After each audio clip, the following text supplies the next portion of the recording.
What's up, guys? This is rho-no. Check this out. Over 1,000 subscribers. I'm super excited about this. Thank you for everyone who subscribed to my channel. In this video, I like to go over the most common questions I get asked, both in the comment screen and online chat. Number one, by far, why do I do a 5-hit combo? You see, I go straight to the block after the 5-hit combo versus a medium, light, medium. You see how slow that medium was, even though I got the block in time? I just think it's too dangerous in my opinion. Yes, you do save charges when you end in a medium. Yes, you do more damage. But in my opinion, I think that medium is way too slow. In Alliance War, they come out fast and they hit you hard like a champ. So the key to that is ending in the light, have the suicides on, and do a quick, powerful hit. In my opinion, I think the medium is way too dangerous to end on. But there's a lot of good people out there that are doing medium, light, medium and doing great in Alliance War. Good for them. But I think it's not worth the units. It's not worth the damage. And if you see some of my videos, I play it close as it is. Corvus does save me, but I still play it close. All right. The next most common question right after that one is, how long do you save for the feature crystal pool? Now you see in this video, this is an older one, 63 days. I'm at 43. I actually just pop on the main feature day. And then if I don't get them, I don't get them. If I get them, I get them. And that's it. Next most common question is who are your champs and why did you 565 them? Corvus is very simple. If you don't know, Corvus saves lives, saves units. Labyrinth of Legend, killer right there, Blade 565. And then the next question is Emma Frost. I did variant. I actually got a mutant, and that's the reason why I ranked her up. But the most common question of all my rank ups is Darkhawk. Why did you rank up Darkhawk? In my opinion, I think Darkhawk is a very fun champ. Do I think he's a Labyrinth of Legend killer or somebody like a Blade or a Corvus or something? I don't personally. I just think he's a fun champ. He's double immune. He can do a lot of damage quickly. I think he's fun whenever he gets knocked down. He can do a lot of damage. Next, can we see your masteries? You can see right here, I'm not running suicides in this one. This is my non-suicide. You can see I have bleed maxed out from my bleed champs like Blade. Suicides, I just take those last three and I pop them up to suicides. The next one is my defense. My defense, you can see I have suture maxed out and I also have coagulate maxed out. This next one, you can see I actually love the scatter lens, so I think it's very important you run scatter lens. Those were my masteries. It's up to you guys what you like running, but I run Bleed Path in Alliance War, and I run Bleed Path in AQ. All right. Next question I get is, where do you get your boost? Now, I buy my boost. I do buy this unit deal. I know a lot of people are like, why do you buy this unit deal? It doesn't even make sense. If you are Platinum 1 and Master, I think it's very important you run your big boost just to complete your lane. I don't think it's worth the risk, in my opinion. But those lower than Platinum 1, you really have to make a decision. Do you want to run boost? It is expected in the higher tier. Lower tier, not so expected. But at the same time, if you want to get in the higher tier, you have to do what higher tier guys do, in my opinion. All right. Next question I get is, how far along are you in the game? And this is just a little bit older footage, but you can see I beat Realm of Legends 100%, Labyrinth of Legends 100%, Variant 100%, and I run the quest every month. So I think it's very important if you want to get ahead, you want to be in one of those top alliances, that you have to do all your homework, you have to do all the quests, you have to be 100% up on everything. And they ask for that. So just giving you a heads up, I do think that's important. Even if you sit out a season and catch up, I really do think that's worth it just to run all those things and get caught up. Next question I get is, where are you at in Alliance War? Now, I've been in Platinum 1 all 7 seasons. Me personally, I'm more of a Platinum 1 player.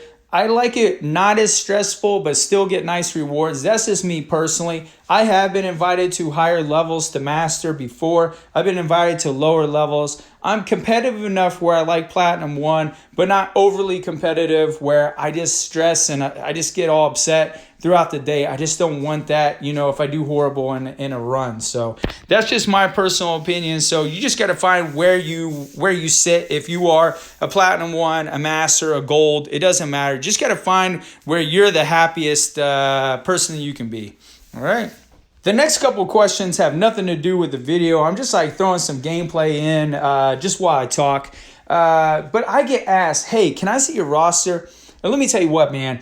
When I see other YouTubers and they show their roster, I freak out every time because I'm a defensive person. I love Alliance War because of defense. I love having champs that I rank up and people, you know, it's like a whammy. I know that sounds evil or sounds whatever, but I think that's part of the game too. And everyone keeps talking about offense and who they're going to beat and blah, blah, blah. But I think some of those champs, you know, are really cool. You know, some of their mechanisms, what node you're going to put them on. And I get with my defensive war guy, Sparta, and he's like ridiculous. Like whenever I get a new champ, he gets excited. I have a pretty good roster. I usually get 1 to 6 kills each war. I even got a kill on NYC 718, got a kill on MMXIV, and you know those kills, they add up. I mean that could save you from a loss. It could definitely make the difference between Platinum 1, Master. I mean, just something simple. So I never show my rosters. So if you guys want to see my roster, I'm sorry. I just think that's too crazy that Master and Platinum 1 show rosters. But all right. The next question I get is actually a pretty popular one. Why don't I show my face? And I think that's pretty funny because I got my start because people thought my commentary was funny. I don't know why, but they thought my commentary was funny over videos. So I used to do commentary over my own videos and over other people's videos. I used to share them in the lines and they said, hey, why don't you put it on YouTube so we can share with other people? Now I'm at over 1,000 subscribers. I don't know. I think if I put my face at the bottom, it may take away from like my videos. I think it may, you know, you're watching my face instead of watching the video. So I think it kind of like dilutes it. But it kind of goes on to the next one. People say, okay, we love Windmill Boom. Are you going to go to the New York Comic-Con and give out Windmill Boom t-shirts? And I think that's a good idea, and I think it's hilarious. And then it goes back to, hey, we don't know what you look like. So I think it would be funny. Maybe I need to go to that. Maybe when I start getting out of Alliance War and when it starts going to AQ, maybe I'll start doing the square at the bottom and show my face. The other main thing is I don't have the technology. I got a really bad computer. I run everything, editing, everything on my phone. So everything is just done by my iPhone. I need to make a video of like how to make videos on your iPhone. But, you know, if there is a demand for that, people do want to see my face, want to see other videos like that, I guess I will get that technology and do it. But, you know, right now I think it's funny, just my commentary. I think that's just kind of my niche, you know. And if you want to see Windmill Boom t-shirts and you want to see something like that in New York Comic-Con, let me know. But I did think that was funny. But, all right. One of the funnier questions I got was from Muhammad143. He asked, what do you name your fans? And he suggested the Chips. Someone else suggested the Bomb Squad. I got Windmillionaires. I don't know. There's some funny names there. But the question is, what do you call people that do like my channel? I do think that's funny. All right. Please leave the suggestions in the comment box. All right. The next question I get asked is, who is your favorite YouTuber? I think there's so many great YouTubers out there. The community is amazing. They cover everything. Who to 565, who to run in Labyrinth of Legends. Should you go for this new champ? Should you buy this unit deal? Everything you ever wanted gets answered. And I mean, as someone who puts out content, I know it's very hard, how much time it takes, how much effort, putting everything together, make sure everything is correct, you know, in a timely manner. And it is difficult, but I'm going to shout out to my favorite YouTubers. Sorry if I left someone out. I love Hector. I love his videos. He puts out lots of detail. Brian Grant cracks me up so much. Dorky Diggity Dave. His technicality. I love his dork lessons.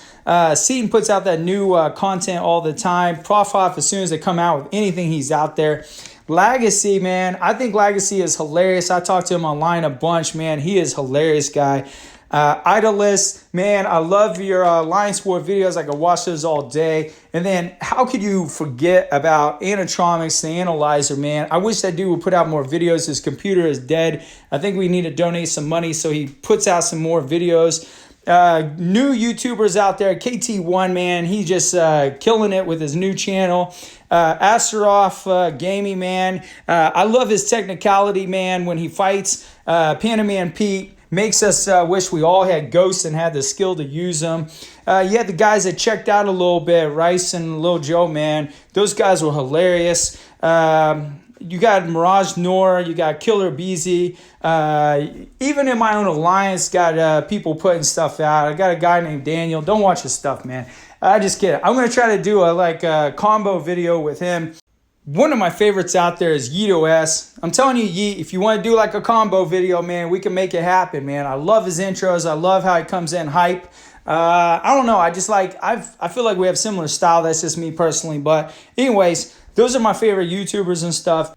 And at the very end, I like to give a shout out to every single one of you guys that subscribe to my channel, my first 1,000s, my day ones, the guys who've been watching me, build this channel. So I really appreciate you guys help me out, supporting me, asking good questions, So if you guys like this, you like it where I answer questions, just let me know. Maybe I'll put out another video. But also another thing, I like to shout out to my guys in Atypical Alliance who started me out, who said, hey, listen, you should put together a YouTube channel. It was their idea, and I really appreciate you guys. And also to my buddy Huff, who has the line chat, Huff's House of Heroes, that I dropped this video in. I always drop my new videos there, and he always sends me a line, says, hey man, I'm going to show that video to my kids before they go to bed at night. And because of that, I don't cuss and I don't get crazy. So kids, it's time for bed. By the way, boom, Omega Red 5-star. That was a nice pull. See you later, guys.